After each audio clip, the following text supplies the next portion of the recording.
Path of Power. Chapter 3. Marshall walked outside his apartment to find a bad accident with a car pileup. Looking closely at the scene, he found a person laying there unresponsive. What will Marshall do in this situation? Marshall slowed to a halt. He wasn't sure if he was hearing things or if the sound was really there. Walking slowly to the front door, he perked up his ears while trying to hear the sound again. Marshall heard nothing. Maybe it was his imagination after all.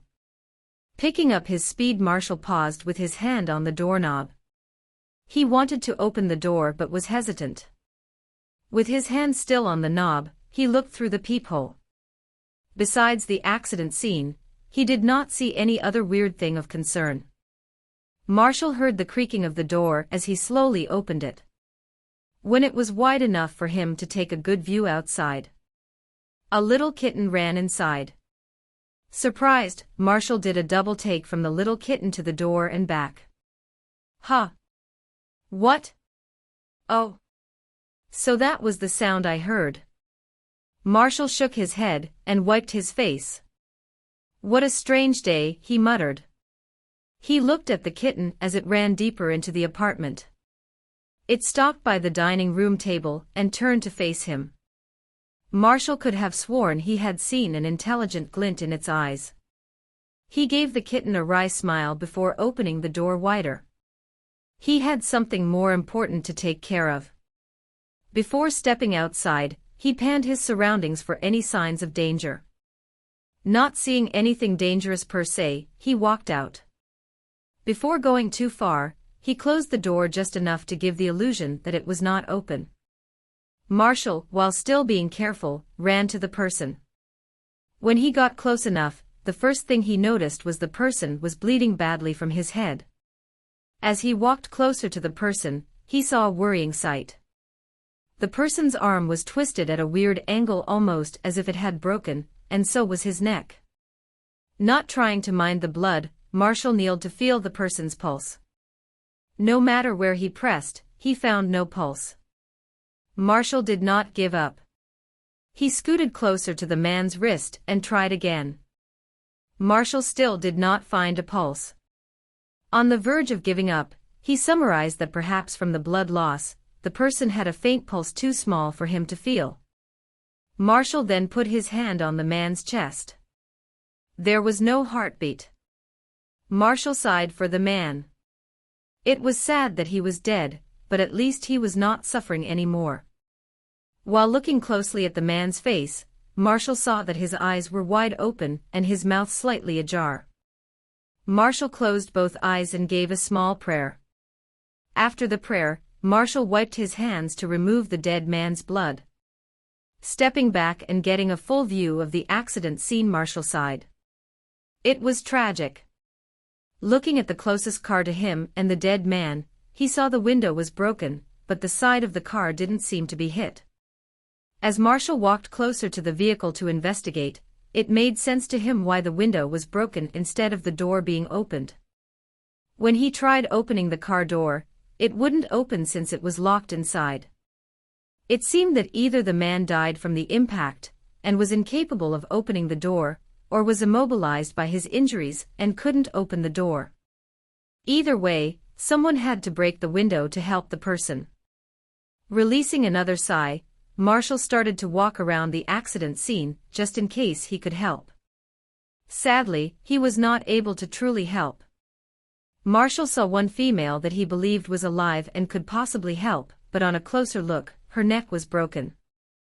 Marshall walked around the accident twice to confirm he didn't miss anything. Finding nothing he could do or help, Marshall had to walk away. Before going back inside the apartment, he looked around to find abandoned cars and a quiet street. It was never this quiet before. Even at the peak of a weekday, there was always something happening. Marshall could not put his finger on it, but the atmosphere felt weird and creepy. After waiting a minute or two for something to happen, Marshall jogged back to his apartment. Getting inside, he closed the door. While inside, the little kitten stared at Marshall quizzically.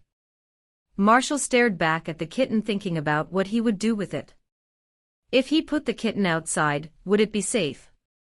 The outside of the apartment was a bit too creepy, so putting it out would be inhumane. Marshall found himself sighing more and more lately.